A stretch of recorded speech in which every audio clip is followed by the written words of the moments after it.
दोस्तों, आज मैं आपको एक कहानी सुनाने जा रहा हूँ। एक बेटे और एक बेटी की कहानी है।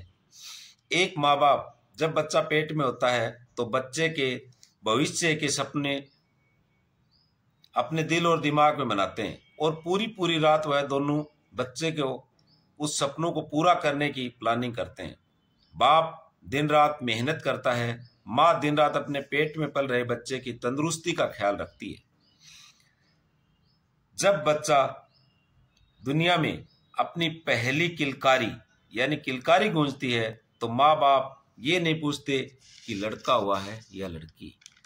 माँ बाप सिर्फ यही पूछते हैं कि हमारा बच्चा कैसा है, और बच्चे की खुशी के लिए और अपनी जान को बांधने वाली एक माँ अपनी जान से भी ज्यादा अपनी लड़ाई लड़ती है।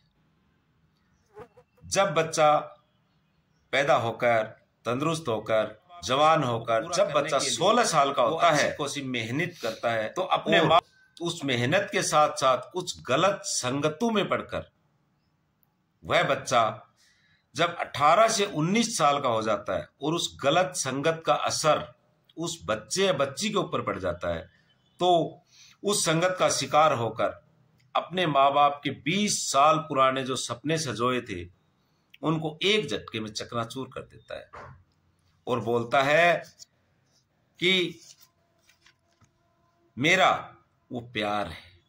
20 साल पहले जिस माँ बाप ने प्लानिंग की थी और वो बच्चा एक झटके में बोल देता है, वो बच्ची एक झटके से बोल देती है कि ये मेरा प्यार है। ये सबक इस प्यार के बगैर अगर नहीं मिला बाप एक पुतले के माफिक रह जाते हैं, और जब वो पुतले के माफिक रह जाते हैं तो बाप और माँ उस भगवान उस खुदा से एक अर्जी भेजते हैं, एक दुआ करते हैं कि या मालिक मेरी कोख के अंदर क्या कमी रह गई, और एक बाप कहता है कि या मालिक मेरी परवरिश में क्या कमी रह गई, जो कि आज मुझे जवाब और ये दिन देखने को मिला है।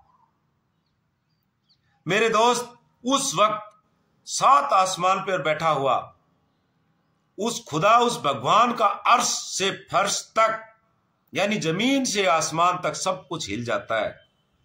जब उन माँ बाप के दिल से दुआएं निकलती हैं तो सब कुछ हिल जाता है, और जब सब कुछ हिलता है तो खुदा की तरफ से, भगवान की तरफ से, अल्लाह की तरफ से, मालिक की तरफ से एक अजाब उन बच्चों के ऊपर उतर जाता है, यानी एक बुरा वक्त उन बच्चों के ऊपर मुकर्रर कर दिया जाता है और वो बच्चे सिर्फ एक जानवर बन के रह जाते हैं, इंसान नहीं रहते मेरे दोस्त। तो मेरे दोस्त, जिंदगी आप लोगों की है। माँ बाप एक बार इस जिंदगी के अंदर दुनिया में मिलने वाली जो अनमोल चीज है वो माँ बाप है। अपने माँ बाप के सपनों को कभी तोड़िए मत। मेरी तो यही रिक्वेस्ट है कि जो अपने माँ बाप का नहीं हुआ वो किसी का नहीं हो सकता मेरे दोस्त, चाहे वो बच्ची हो चाहे वो बच्चा हो। जो अपने माँ बाप का नहीं हुआ वो किसी का नहीं हो सकता मेरे दोस्त। बस मेरी एक छोटी सी कहानी थी जो आज इस दुनिया में चल रही है, पल रही है और बड़ी समाज के अंदर तेजी से फैल रही है। मैं आप सबसे रिक्वेस्ट करूंगा, नौजवान साथियों से, बच्ची और बच्चों से, कि इस बीमारी में ना पड़े। तो लाइक, सब्सक्राइब और कमेंट करके मेरा हौसला अफजाई करें।